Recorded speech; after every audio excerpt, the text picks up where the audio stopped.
अस्सलाम वालेकुम नाज़रीन, आप देख रहे हैं प्रोग्राम इकोनॉमी इन फोकस। मैं हूं आपकी मेज़बान नताशा हसीब। नाज़रीन, मार्केट की बात करेंगे। आज के दिन पाकिस्तान स्टॉक एक्सचेंज में एक नया हाई यकीनन पंच हुआ। 1,14,000 पॉइंट्स पे मार्केट का क्लोजर हुआ। साथ साथ हम ये देख रहे हैं कि मार्केट में इंट्राडे हाई में भी एक 1,15,000 का लेवल टच कर चुके हैं। साथ साथ हम आज की मार्केट की स्पेसिफिकली बात करें, आज वीक का लास्ट ट्रेडिंग सेशन है। 2 हाफ्स होते हैं, एक फ्राइडे प्रेयर्स का गैप होता है, फिर सेकेंड हाफ के अंदर मार्केट जो है वो आगे बढ़ती है। लेकिन आज के प्रोसेस में हमने कंसोलिडेशन प्रोसेस को ज्यादा देखा, यानी कि मार्केट ने जितने पॉइंट्स इस वीक के अंदर अचीव किए उन्हीं पॉइंट्स को आज कंसोलिडेट किया और फाइनली एक प्रॉफिट बुक करने के बाद बड़ा अच्छा सा क्लोजर टाइम पे एक हम कह सकते हैं बहुत ही एक अपनी लेगेसी को फॉलो करते हुए, जो लेगेसी हम कह सकते हैं पूरे एक साल से दिखाई दे रही है, इस लेगेसी के साथ एक हफ्ते के अंदर अंदर एक अच्छे चेंज के साथ मार्केट ने अपवर्ड डायरेक्शन में परफॉर्म किया और साथ साथ तकरीबन 5 से 6,000 पॉइंट्स हम कह सकते हैं कि इस वीक के पूरे हम क्यूमुलेटिव पॉइंट्स को मिलाएं तो तकरीबन इतने पॉइंट्स का इजाफा देखा गया। एक अच्छी चेंज मार्केट के अंदर है। पाकिस्तान स्टॉक एक्सचेंज की परफॉर्मेंस फुल स्विंग के साथ आगे बढ़ रही है। ये वीक बुलिश वीक था, इसमें कोई दो राह नहीं है। तो आज हम डिटेल डिस्कस करेंगे कि मार्केट का जो वीकली डिस्कशन या वीकली जो मार्केट के सेंटिमेंट्स हैं वो कैसे जनरेट होंगे, नेक्स्ट वीक की क्या अपॉर्चुनिटीज़ हो सकती हैं, क्या ये जो एनर्जेटिक परफॉर्मेंस या ये जो एंथुजियाज्म दिखाई दे रहा है क्या नेक्स्ट वीक में भी फर्दर कंटिन्यू रहेगा, डिटेल बात करेंगे। साथ साथ हम SIFC के मीटिंग अपडेट के हवाले से बात करेंगे। हमने देखा कल के दिन एक मीटिंग हुई और इस मीटिंग के अंदर जो इजलास हुआ, एहसन इकबाल फेडरल मिनिस्टर साहब ने ये कंडक्ट किया। इसमें कुछ नए सेमी पॉलिसीज़ के हवाले से बात की गई और इन पॉलिसीज़ में FDI को कैच करना, ख़ासकर हम देख रहे हैं चाइना की जो इंडस्ट्रीज़ हैं उनके शिफ्ट ओवर की बात हो रही है, उन FDI पे फोकस करना ज़रूरी भी है और वक्त की नज़ाकत भी है। तो इन्वेस्टमेंट प्लान्स के हवाले से बात हुई, अपॉर्चुनिटीज़ के हवाले से बात हुई, उन अपॉर्चुनिटीज़ की जो अब से पहले कभी नहीं आई और अब हमारे पास ये हाई टाइम है कि वो अपॉर्चुनिटीज़ भी अवेलेबल हैं। वो अपॉर्चुनिटीज़ हम एक कंड्यूसिव इन्वायरमेंट के थ्रू उनको अवेल भी कर सकते हैं और उनसे अपने मुल्क के अंदर एम्प्लॉयमेंट जनरेट कर सकते हैं। तो आज के दिन हम ये भी बात करेंगे SIFC के अंदर कौन कौन से सेक्टर हैं, खासकर जो हम न्यू सेक्टर्स देख रहे हैं जिसमें माइनिंग एंड मिनरल सेक्टर है या IT सेक्टर की बात करें, इसमें अपॉर्चुनिटीज़ बहुत बढ़ जाती है। एग्रीकल्चर सेक्टर, लाइव स्टॉक और जो डिफेंस प्रोडक्शन है इसके ऊपर ऑलरेडी काम बहुत हो रहा है और इस पर बहुत ज़्यादा एफर्ट्स हो रही है और इस पर वो काम हो रहा है जो कि एक तरीके से सालों से चलता आ रहा है। लेकिन जो 2 सेक्टर्स ऐड हुए हैं ये फर्स्ट टाइम ऐड हुए हैं, तो इनके ऊपर भी बात करेंगे। साथ साथ एक अच्छी न्यूज़ ये है कि एविएशन इंडस्ट्री जो पाकिस्तान की है इसमें कुछ नए रूट्स मुतारफ़ हुए हैं और साथ साथ वो पुराने रूट्स जो वजह से एक हर्डल आ गई थी, किसी वजह से वो रुक गए थे, वो अब दोबारा से बहाल हो रहे हैं। तो ये एक बड़ी खुशाइन बात है। US के रूट्स, यूरोपियन कंट्रीज़ के रूट्स, लंदन की तरफ जो है वो जाने वाली फ़्लाइट्स, तो ये हमारे लिए खुशाइन बात होगी कि हमारी जो एविएशन इंडस्ट्री है वो फ़रोग उसको मिले और पाकिस्तान से भी डायरेक्ट फ़्लाइट्स जाएँ। तो आज इसके ऊपर भी डिटेल डिस्कशन करेंगे कि ये हमारे लिए, मुल्क के लिए, जैसे जैसे हम देख रहे हैं फॉरेन डेलीगेट्स का आना, खासकर हम देख रहे हैं कि चाइना से जो है वो हमारी एक फ्रेंडशिप रीजन के अंदर बढ़ती हुई दिखाई दे रही है। तो इसके ऊपर हम कौन सी चीज़ें हैं जो हाईलाइट करके या कौन सी अपनी अपॉर्चुनिटीज़ हैं जिसको हम लेके ग्रैब कर सकते हैं। So we have very exclusive panel, उन्हें खुशामदीद कहेंगे आज के दिन डिटेल डिस्कशन करने के लिए। लेकिन उससे पहले हम 100 इंडेक्स अपडेट्स देखते चलते हैं। आज की मार्केट में जो स्टॉक्स परफॉर्मेंस है वो क्या रही और स्टॉक अपडेट्स हमारे पास क्या मौजूद है। Let's have a look on screen. 1,14,180.5 पे मार्केट का आगाज हुआ आज के दिन, जो कल का क्लोजर था। साथ साथ हायर साइड पे मार्केट गई। आज के दिन अगेन नया माइलस्टोन मार्केट ने अचीव किया है 1,15,172.44 का। Lower was 1,12,609.25। There was a dip, लेकिन आपने देखा कि अब मार्केट ने क्लोजिंग टाइम पे इसको फाइनली रिकवर करके चेंज में जो है वो हमने देखा कि एक कंसोलिडेशन देखी गई। 1,14,301.8 पे मार्केट का क्लोजर हुआ एंड 121.3 पे मार्केट का पॉजिटिव एक स्टांस रहा। आज के दिन हम डिटेल भी बात करेंगे इस बारे में कि जो मार्केट का इन्फ्लुएंस है बेसिकली वो बिजनेसेस का इम्पैक्ट है। तो ये बिजनेसेस कितनी अच्छी परफॉर्मेंस कर रहे हैं जिसका डेली बेसिस पे हम इम्पैक्ट देख रहे हैं। We have very exclusive panel. आज हमें ज्वाइन किया है अब्दुल रऊफ साहब ने। आप इंडस्ट्रियलिस्ट हैं, उनको खुशामदीद कहते हैं। अस्सलाम वालेकुम, वेरी वार्म वेलकम। आपका ताल्लुक माइनिंग एंड मिनरल्स से है। मैं चाहती हूँ कि SIFC के हवाले से आपसे बात हो डिटेल। कैसर नवाब साहब ने भी हमें ज्वाइन किया है। आप हैं president Belt and Road Initiative for sustainable development, उनको वेलकम करेंगे। अस्सलाम वालेकुम जी, अस्सलाम वालेकुम। Welcome to the show. और हमारे साथ ओवर स्काइप मौजूद हैं डॉक्टर नौमान अहमद सईद साहब।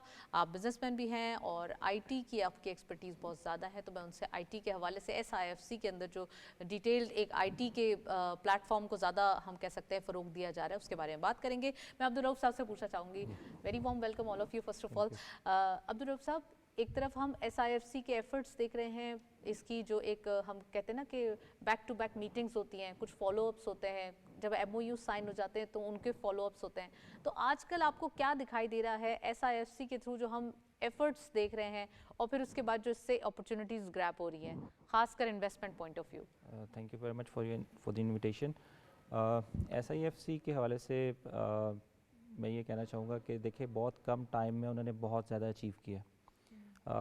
किसी भी काम के इनिशिएटिव के बाद उसमें आप जो रिज़ल्ट्स होते हैं वो टाइम टेकिंग होते हैं, उनको रिज़ल्ट्स आने में थोड़ा टाइम लगता है। लेकिन जितने एमओयूज़ अभी तक साइन हो चुके हैं और उनके ऊपर जितना भी फॉलोअप लिया जा रहा है, उसमें आपकी अभी क्रोमबुक की जो एमओयू साइन हुआ है, ऑस्ट्रेलियन कंपनी है उसके साथ हुआ है, वो जब यहाँ पे उसकी असेंबली लाइन लगेगी तो डेफिनेटली पाकिस्तान को उससे बेनिफिट होगा। वहाँ यहाँ से पाकिस्तान से उसकी एक्सपोर्ट्स बढ़ेंगी। इसी तरह मिनरल्स एंड माइनिंग के अंदर बहुत काम किया एसआईएफसी ने। जितने भी आपके मिनरल्स एंड माइनिंग है उसके ऊपर जो हमें ज़रूरत थी माइनिंग के अंदर जो नई चीज़ें लेके आने की, नई टेक्निक्स लेके आने की, नई टेक्नोलॉजी लेके आने की, उसके अंदर एसआईएफसी ने बहुत काम किया। और उसके अलावा आईटी सेक्टर के अंदर बहुत काम किया है। और अभी जो ई कॉमर्स के अंदर भी काम कर रहे हैं आईटी के साथ मिलके, वो भी एक अच्छा इनिशिएटिव है। उससे पाकिस्तान में जो ज़र मुबादला के ज़खायर हैं उनमें इजाफा होगा।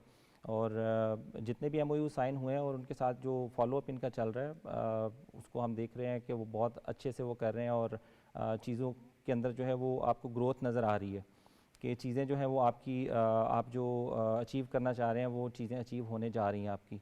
तो जो टाइम टेकिंग चीज़ें हैं वो तो हैं, लेकिन उसके साथ साथ ये है कि आप अचीव भी कर रहे हैं। अभी आपकी जितना भी है सीपैक भी चल रहा है और इसके साथ जितने भी चीज़ें हैं वो सारी एसआईएफसी के थ्रू होती हुई चलती आ रही हैं। लेकिन जो सबसे अच्छी बात है वो ये है कि आपको एक वन विंडो ऑपरेशन मिल गया है। जो फॉरेन इन्वेस्टर है उसके लिए एक वन विंडो ऑपरेशन आपने जो इनिशिएटिव लिया है, उसमें इन्वेस्टर जो है वो वीज़ा आपको एक ईमेल करके वीज़ा ले सकते हैं, आपको बता सकते हैं उनका प्रोफाइल क्या है और कैसे वो पाकिस्तान में आके इन्वेस्ट करना चाह रहे हैं।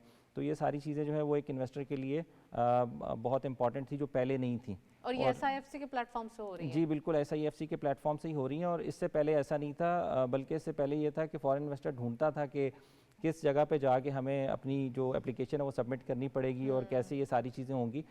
लेकिन ये एक अच्छा इनिशिएटिव था गवर्नमेंट का कि उन्होंने एक ऐसा इदारा बना दिया कि जिसमें फॉरेन इन्वेस्टर के लिए सिंगल विंडो ऑपरेशन के थ्रू वो काफ़ी सारे एमओयूज़ इनके पिछले 2 साल में बहुत से एमओयूज़ साइन हो चुके हैं, आईटी सेक्टर में हो चुके हैं। फिर इन्होंने स्पेस टेक्नोलॉजी के अंदर, बाकी चीज़ों के अंदर काफ़ी सारे एमओयू साइन किए हुए हैं, जिसके ऊपर अभी काम हो रहा है और आने वाले वक्त में आपको इसमें तरक्की होती नज़र आएगी। राइट, आपने सही फरमाया कि एसआईएफसी के थ्रू काफ़ी सारी चीज़ें हैं जो ओपन अप हुई हैं। मैं कैसर नवाब साहब आपसे पूछना चाहती हूँ कि अब सिपैक के हवाले से हम बात करें तो फेज़ 2 स्टार्ट हो चुका है। परसों भी आपने देखा था नेशनल असेंबली में भी ये पेशकश की गई और तमाम जो एक रिपोर्ट है वो बताई गई कि चाइना से हमारी तकरीबन $24.8 बिलियन जो है वो आ चुके हैं इन्वेस्टमेंट, और साथ साथ यहाँ पर कुछ प्रोजेक्ट्स 43 प्रोजेक्ट्स हैं वो लग चुके हैं। तो अब जब हम देख रहे हैं कि सिपैक फेज़ 2 है और चाइनीज़ एक इंडस्ट्रियल शिफ्ट ओवर की बात हो रही है, वो भी इस फेज़ 2 का हिस्सा है, दूसरा इकोनॉमिक जोन्स भी बनेंगे और एसआईएफसी के एफर्ट से चाइनीज़ एमओयूज़ भी साइन हो रहे हैं। वो हमारी जो कुछ एग्रीकल्चर सेक्टर्स है या कुछ हम कह सकते हैं आईटी सेक्टर है, इनके अंदर इन्वेस्टमेंट की बात कर रहे हैं। जी, thank you very much for having me this important show. I think it's ये बड़ी ज़रूरी है कि आप कुछ यंग वॉइसेस को भी साथ में डिस्कशन में ऐड करते जाए, बिकॉज आई बिलीव कि पाकिस्तान का सबसे बड़ा स्टेक होल्डर जो है वो यूथ है और वो 65% पॉपुलेशन में, और आजकल जो यूथ है वो आधी की ज़्यादा बिजनेसेस में भी है। सो आई थिंक ये आप लोग की बड़ी मेहरबानी कि आपने एक नौजवान को भी थोड़ा सा मौका दिया कि वो से पूछेंगे जवान में आप उनको भी ऐड कर रहे हैं या नहीं कर रहे हैं।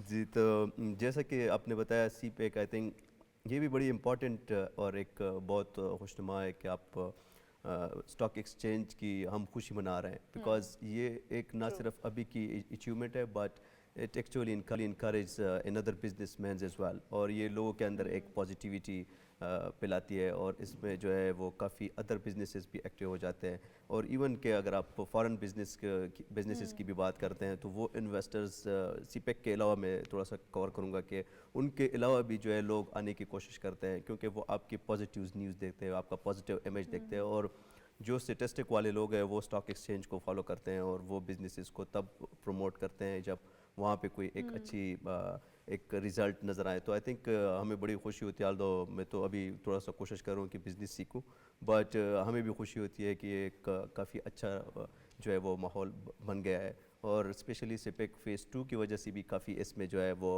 इम्प्रूवमेंट आई है, बिकॉज जो नए बिजनेसमैन है पर्टिकुलरली फ्रॉम चाइना वो सीपेक फ़ेज़ 2 की तरफ देख रहे हैं।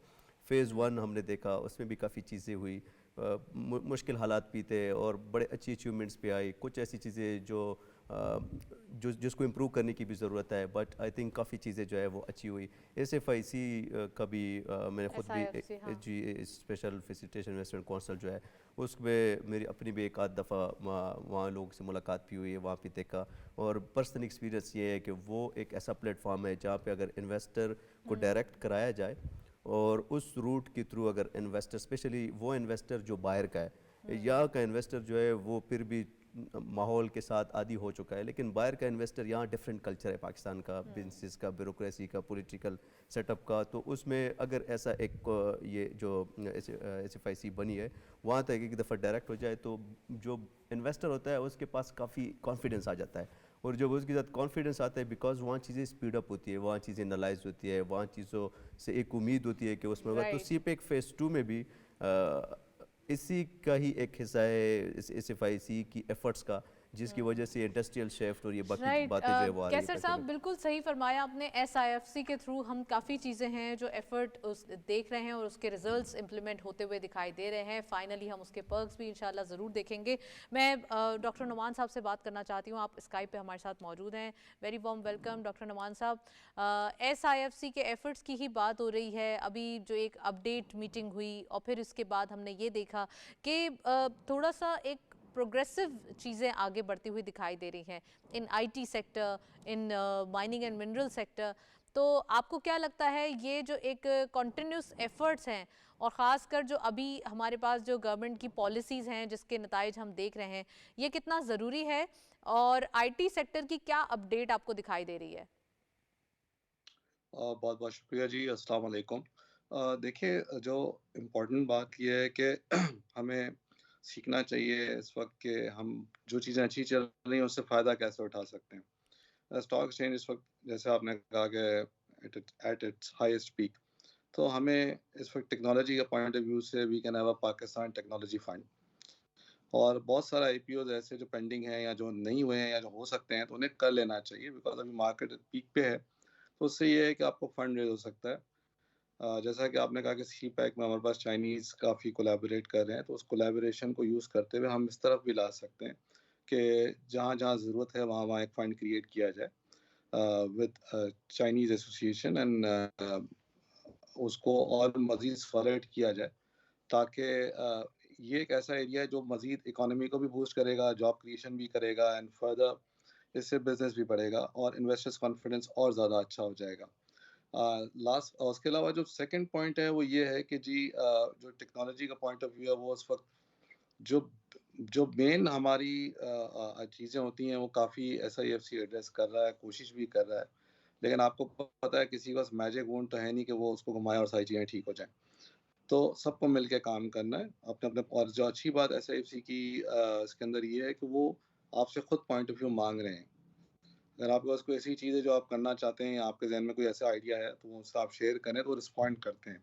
ये मेरा पर्सनल एक्सपीरियंस है। तो क्या वो सिर्फ लेकिन एक इसके 5 अंदर सेक्टर्स की ही बात हो रही है जो SIFC के अंदर एक परफॉर्म करने के लिए रखे गए हैं, या फिर और भी सेक्टर्स हैं जो ऐड ऑन हो रहे हैं?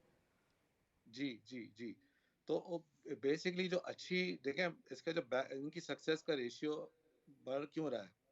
क्योंकि इन्होंने रीजनल बेसिस के ऊपर सारी चीज़ें रखी हैं और उसकी कंसोलिडेशन फेडरल लेवल पे हो रही है। और ये बात आपके मैंने पिछले प्रोग्राम में भी की थी। जो चैलेंज है ना IT का, जिसको हम बहुत ज़्यादा बेहतरीन लेवल पे ले जा सकते हैं वो एजुकेशन। मैंने पहले भी कहा था कि टेक सिलेबस रिवीजन की ज़रूरत है, अक्रॉस पाकिस्तान यूनिफॉर्मिटी होनी चाहिए, एट ऑल लेवल्स होनी चाहिए।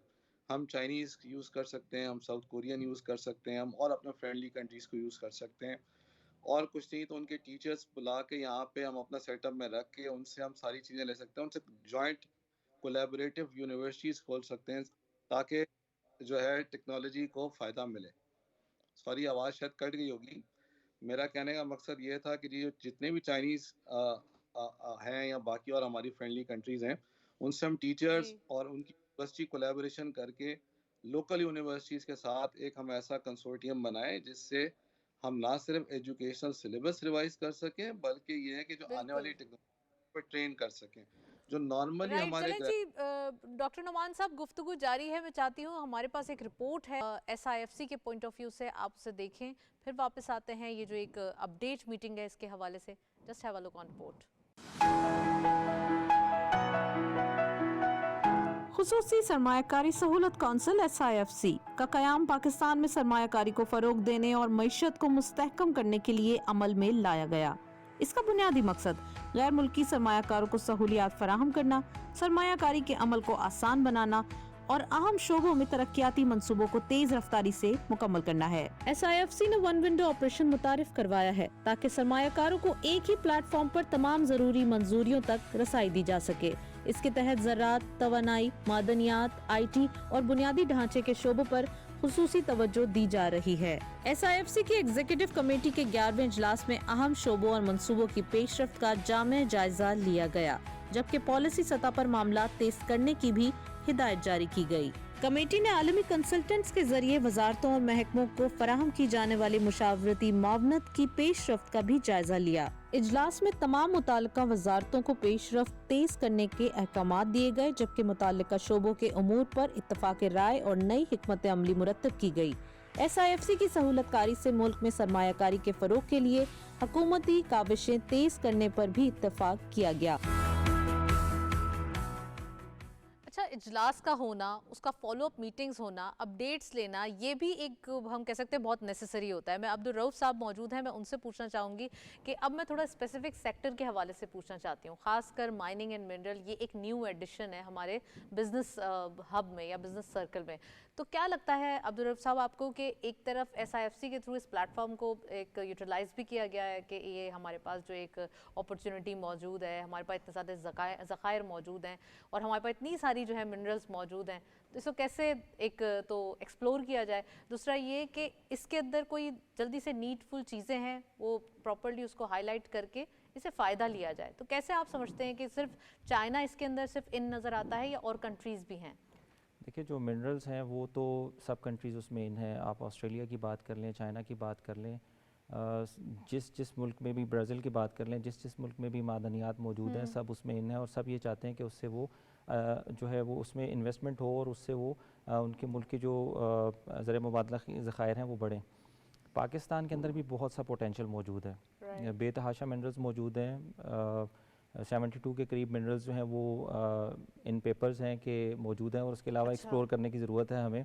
कोल है, आपका जिप्सम है, लाइमस्टोन है जिससे आपका सीमेंट बन रहा है, उसके अलावा आपके कीमती पत्थर जो हैं वो एक्वामेरीन है, आपका पेरीडॉट है, टूर्मलिन है, बहुत से पत्थर ऐसे हैं जो कॉपर, गोल्ड, वो भी इसमें मौजूद हैं। गोल्ड तो इवन 16,000 मिलियन टन के जो हमारे पास ज़खायर मौजूद हैं जिसके ऊपर काम होना चाहिए। कॉपर के बहुत से ज़खायर हमारे पास मौजूद हैं। तो अगर मिनरल्स की बात करें तो मिनरल्स के अंदर बहुत पोटेंशियल है पाकिस्तान के अंदर, लेकिन जिस चीज़ की इस वक्त ज़रूरत है वो ये है कि एक तो उसमें हमें स्किल्ड लोग चाहिए जो प्रॉपर तरीके से उसको जो उसकी डिगिंग करें या उसको एक्सट्रैक्ट करें और मार्केट को वो चीज़ दें जो मार्केट की नीड है। फॉर एग्जांपल हम ऐसे बात करते हैं कि अगर हमें कॉपर ओर चाहिए और हमने उसमें से कॉपर जो है वो बनाना है, तो उसकी जो परसेंटेज है वो क्या होनी चाहिए, गवर्नमेंट उसमें माइन होल्डर के साथ क्या फैसिलिटेट कर रही है उसको। ये बहुत सी चीज़ें ऐसी हैं जिसमें हमें अभी ज़रूरत है कि हम उन चीज़ों के ऊपर काम करें जिससे हमें फ़ायदा हो सकता है। अदरवाइज़ ये हम एक्सट्रैक्ट तो कर रहे हैं लेकिन हमारी वेस्टेज है, हम उसको वेस्ट कर रहे हैं, हम उससे ज़र मुबादला के ज़खायर नहीं बना पा रहे। और कुछ ऐसी चीज़ें हैं जैसे मशीनरी हमें ऐसी चाहिए जो राइट, उसको एक्सट्रैक्ट करने के लिए रिक्वायर्ड वेस्ट ना है, करे, वेस्ट हाँ। ना करे। और सबसे पहले ये है कि हमें पता हो कि जिस जगह पे हम इसकी डिगिंग के लिए काम करने जा रहे हैं वहाँ पे वो चीज़ मौजूद भी है या नहीं है। नहीं तो तो उसके लिए तो ऑफ कोर्स यहाँ पे जियोलॉजिस्ट्स होंगे और वो जियोलॉजिस्ट भी हैं, लेकिन उसके अलावा काफ़ी सारी मशीनरी ऐसी भी होती है कि फॉर एग्जांपल अब जियोलॉजिस्ट है वो आपको बता के चले गए हैं कि ये मार्किंग है, ये एरिया इस साइड पे आपने जाना है, इस साइड पे आपने नहीं जाना। और सम टाइम ऐसा होता है कि जिस साइड पे आप जा रहे होते हैं वहाँ से ही आपको कुछ मज़ीद अच्छी चीज़ें भी मिल रही होती हैं माइन के अंदर। तो राइट। माइन के अंदर उसके लिए भी अच्छा, आपको बिकॉज ऑफ आईटी ये बहुत ज़्यादा एक हम कह सकते हैं कि इनोवेटिव हो गया है ये तरीक़ाकार। बिल्कुल ऐसे ही है। और वही चीज़ें हमें अपने माइन होल्डर्स तक पहुंचानी है, उन लोगों तक पहुंचानी है जो उसके ऊपर काम कर रहे हैं।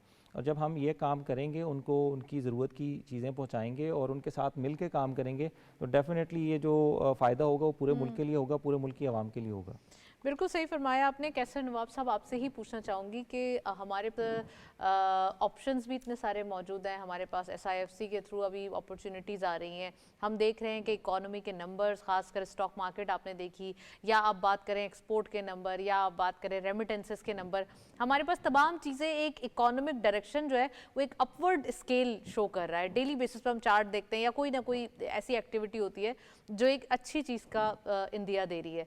तो अब आपको क्या लगता है, खासकर सिपैक के पॉइंट ऑफ व्यू को ही हम डिस्कस करेंगे कि जो बेल्ट एंड रोड इनिशिएटिव था और इसके अंदर जो एक हम पर्क्स जितने ज़्यादा लेना चाह रहे हैं वो अभी तक उसके आए नहीं है, मतलब अभी तो बहुत कुछ बाकी है।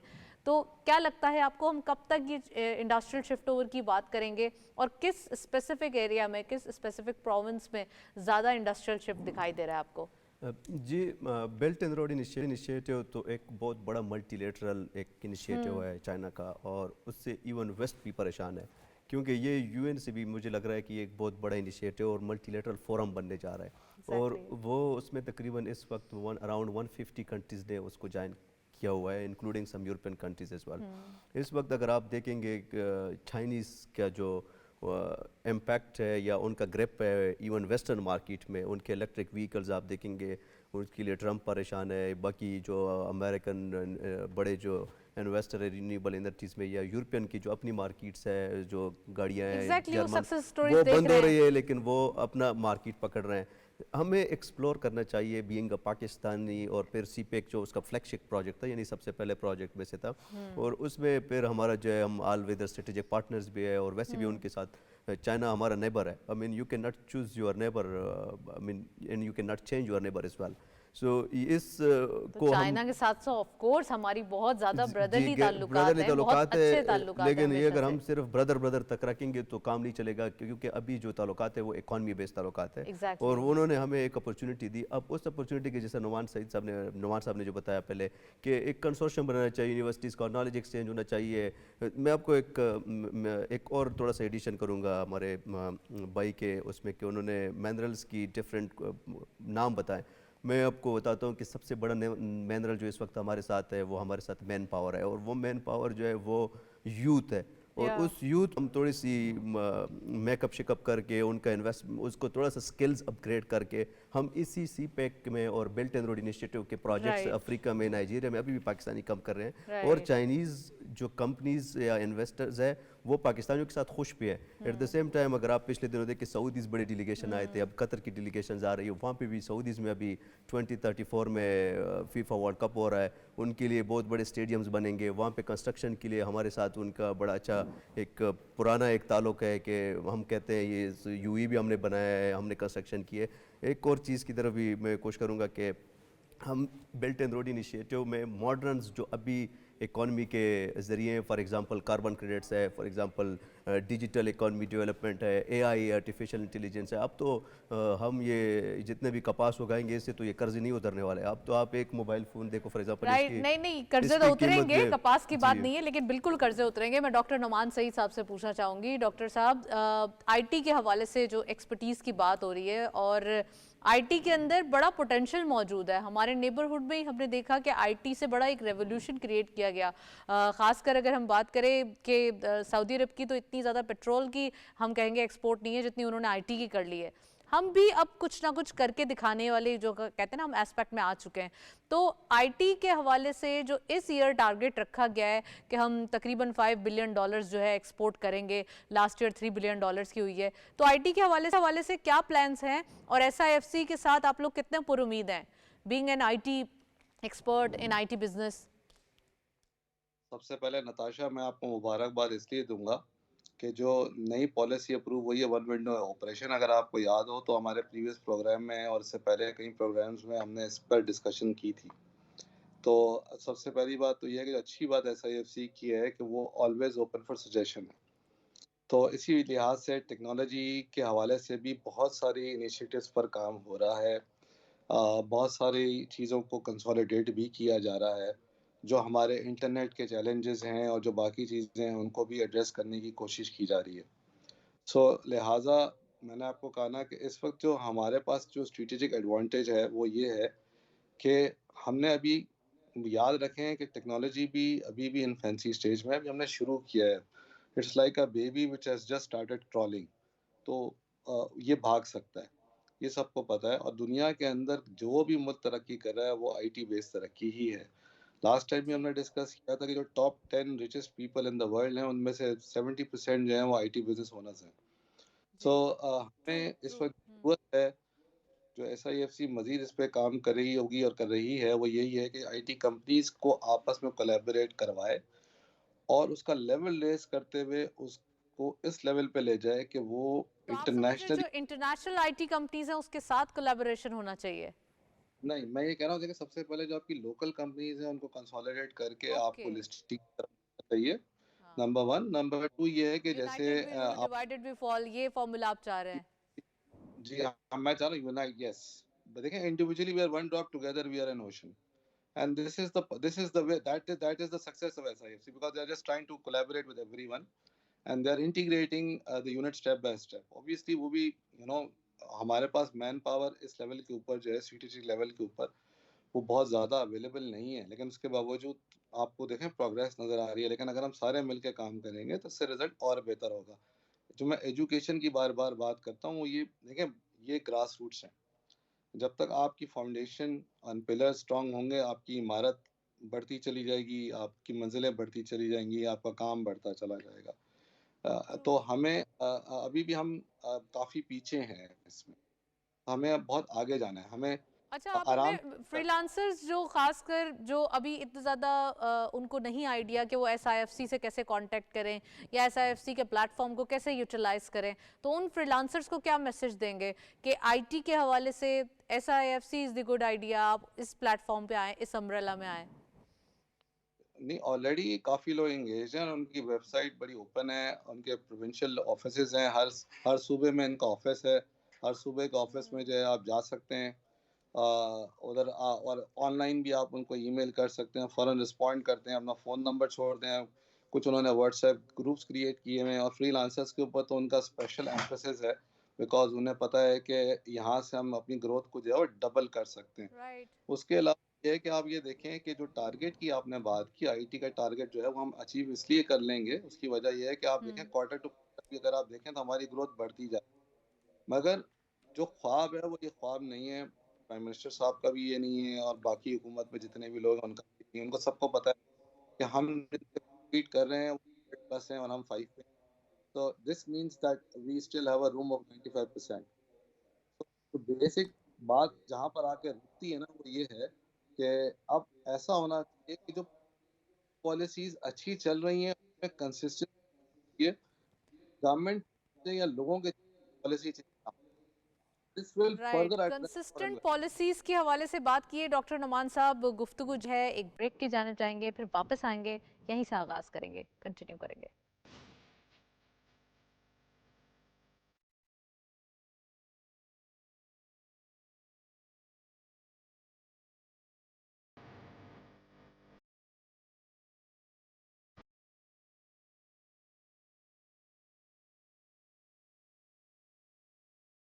वेलकम बैक नाजरीन। ब्रेक से पहले गुफ्तगू जारी है। अब्दुल रऊफ साहब भी मौजूद हैं हमारे साथ और डॉक्टर नुमान साहब भी हैं और नवाब साहब भी मौजूद हैं।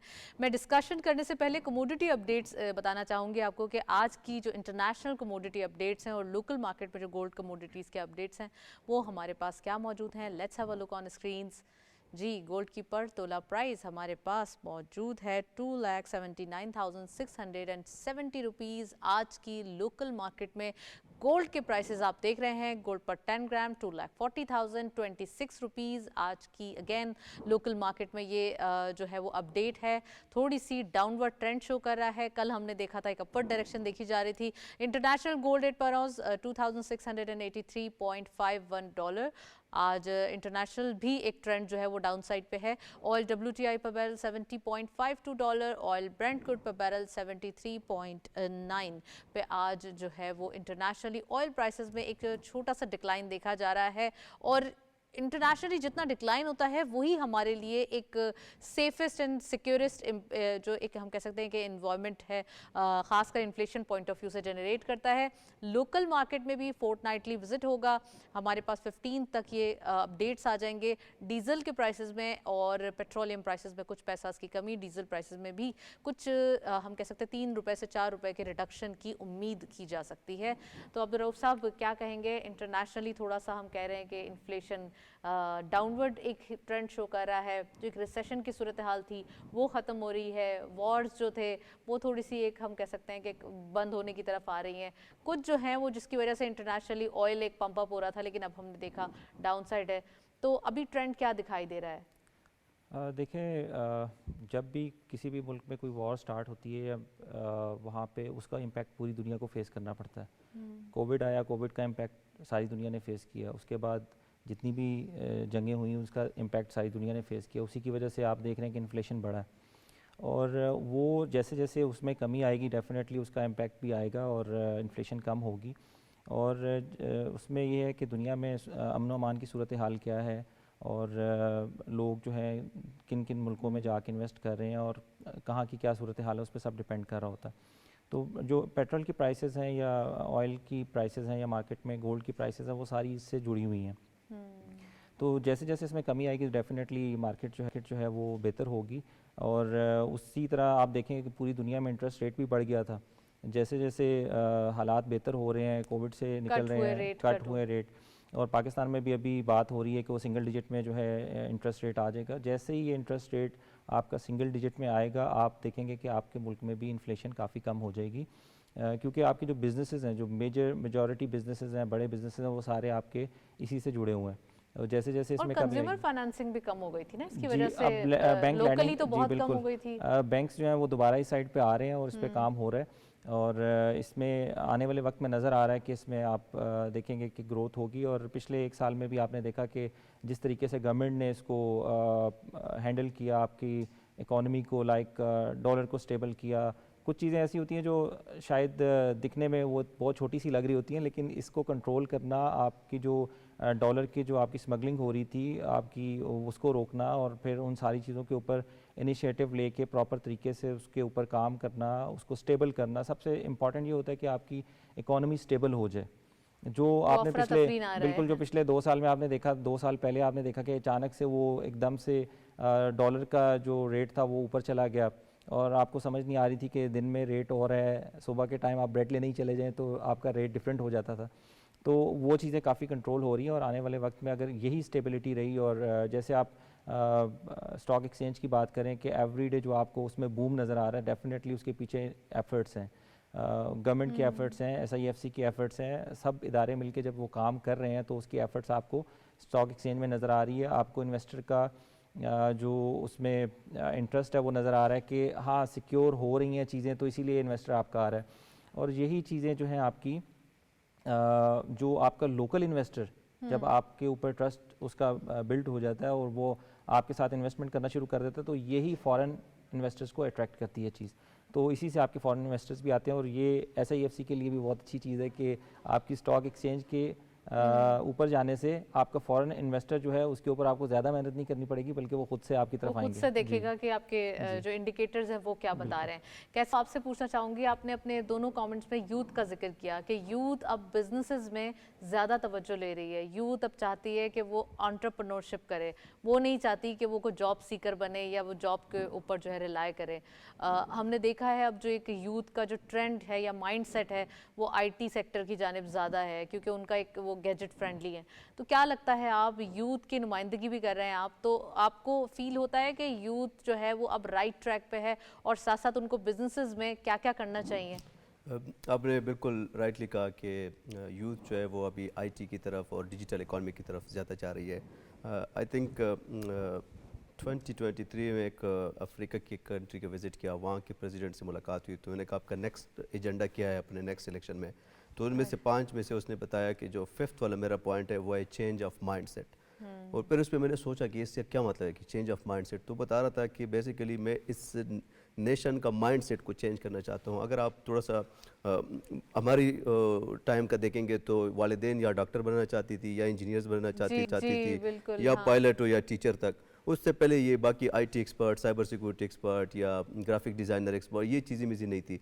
अभी अगर आप पूछेंगे ना, बिज़नेस वाला कोई कहता था कि मैं बिजनेसमैन बनूंगा, और इवन बिजनेसेस को लोग ज़्यादा अच्छी नज़र से भी उस तरह नहीं क्योंकि देखते डॉक्टर रिस्क को। होता है इस वजह से। आई थिंक बिजनेस की वजह से भी डॉक्टर चलता है, उसकी वजह से इंजीनियर भी काम पे लग जाता है, उसकी वजह से स्कूल का भी काम स्टार्ट हो जाता है। सो business is the backbone of anything which actually I think जो उसको लेके चलती है। सो अभी जो ज़रूरत है पाकिस्तान में और हो भी रही है कि हम अपने, मेरी एक सजेशन भी ये होगी कि हम हर कोर्स में, वो बेशक अगर हम इस्लामियात भी पढ़ा रहे हैं तो उसमें हम एंटरप्रेन्योरशिप का कोर्स ऐड करें, ताकि ये कल्चर जो है वो डेवलप हो जाए नई नस्ल में और ये बेरोज़गारी कम हो जाए। एकेडमिकली आप समझते हैं कि ये सब्जेक्ट वाइज एडिशन होना सब्जेक्ट चाहिए? एडिशन होना चाहिए और कल्चर के साथ इंटीग्रेट करना चाहिए। फॉर एग्जांपल आपको वैसे ये इंटरनेशनल करिकुलम में एडिशन जी, ऑलरेडी हो चुका हो है। चुके हैं, लेकिन हमें करना चाहिए और हाँ। SFIC इसमें एक बहुत अहम रोल अदा करना चाहिए। और आई थिंक SFIC को थोड़ा सा यूनिवर्सिटीज़ लेवल पे भी जी। अवेयरनेस की जो है वो प्रमोशन करनी चाहिए। एक तो लोगों में पॉजिटिव वो आता है, होप आती है, दूसरे के साथ में जो है बच्चे भी उस साइड पे वो होते हैं जिस पे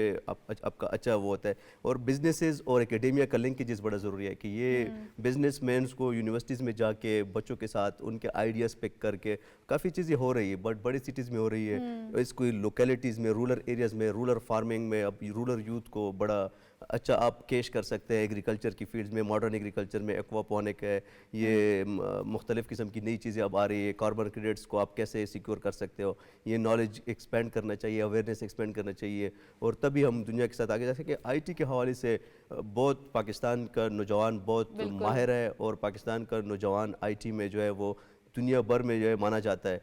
और यही नौजवान पाकिस्तान में अगर $1000 कमाता है तो वो 2.5 लाख 2,80,000 रुपए उनको आते हैं। और यही नौजवान अगर लेट से यूएस में जाता है तो उसको $5-6 हज़ार पे हायर करना पड़ता है। पाकिस्तान की ये एक बहुत बड़ी एक्सपोर्ट का मदद बन सकता है कि हम वहाँ से डॉलर्स पाकिस्तान में लेके आ सकते हैं। राइट, चलें जी, बिल्कुल यंग्स एक हम कह सकते हैं ब्लड के ऊपर भी बात हो रही है, तो मैं डॉक्टर नुमान साहब से पूछना चाहूँगी। डॉक्टर साहब, आईटी के फ़रोग की ही बात हो रही है और आईटी के हवाले से बहुत ज़्यादा एक हम कह सकते हैं ट्रेनिंग प्रोग्राम्स का इनेकाद किया गया गवर्नमेंट की जानिब से, लैपटॉप से लेकर किसी ना किसी तरीके से ये एक हम कह सकते हैं इनिशिएटिव्स लिए गए कि जो यूथ है इसको एम्पावर किया जाए, इसको थोड़ा सा हम कह सकते हैं कि काम पे लगाया जाए, बिजनेसेस की तरफ रागिब किया जाए, अपनी मदद आपके तहत आगे बढ़ने की एक सलाह दी जाए। तो क्या कहेंगे आईटी के हवाले से, क्या चीज़ें हैं जो आप, SIFC ऑलरेडी बहुत ज़्यादा एफर्ट कर रही है, इसके अंदर कोई दो राहे नहीं है, लेकिन यंगस्टर्स को आप क्या एडवाइस करेंगे? कौन से ट्रेनिंग प्रोग्राम्स हैं जल्दी से उसके ऊपर काम पे लगना चाहिए और फिर अपने मुल्क को सर्व करना चाहिए? देखें, टेक्नोलॉजी जो है ना एक समंदर है।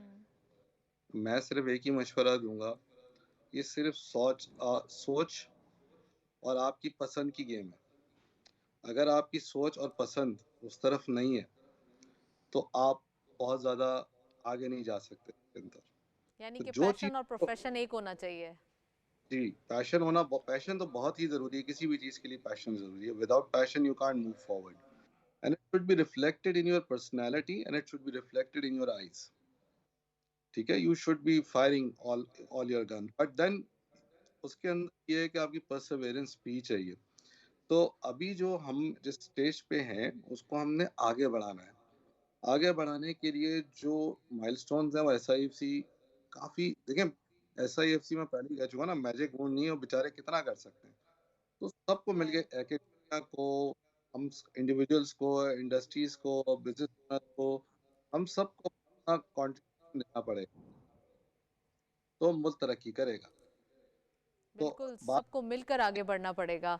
वेल डॉक्टर नमान साहब, थैंक यू सो मच, आपने ज्वाइन किया हमें और इसके थ्रू आपने काफ़ी एसआईएफसी के हवाले से डिटेल डिस्कशन की। हमारे पास करेंसी अपडेट्स भी मौजूद हैं, चाहते हैं कि करेंसी अपडेट्स आपको बताते चलें। Let's have a look on currency updates on screen. Currency में सबसे पहले यूरो बाइंग रही 290.5 rupees, selling was 291.11। UK pound buying रही 351.72 rupees, selling was 352.35। US dollar buying रही 278.15, सेलिंग वाज 278.65। आप देख रहे हैं डॉलर की प्राइसेस 278 और इसी स्पैन में जो है वो ट्रेड करते हुए दिखाई देती है डेली बेसिस पे। Chinese yuan 38.3, selling was 38.37। And GCC currency updates, हमारे पास अपडेट्स मौजूद हैं। सऊदी रियाल सबसे पहले बाइंग रही 73.94 rupees, selling was 74.08। UAE dirham buying at 76.15, selling was 76.29। Omani riyal buying रही 721.8, selling was 723.16। and lastly Kuwait dinar buying रही 904.59, selling was 906.22।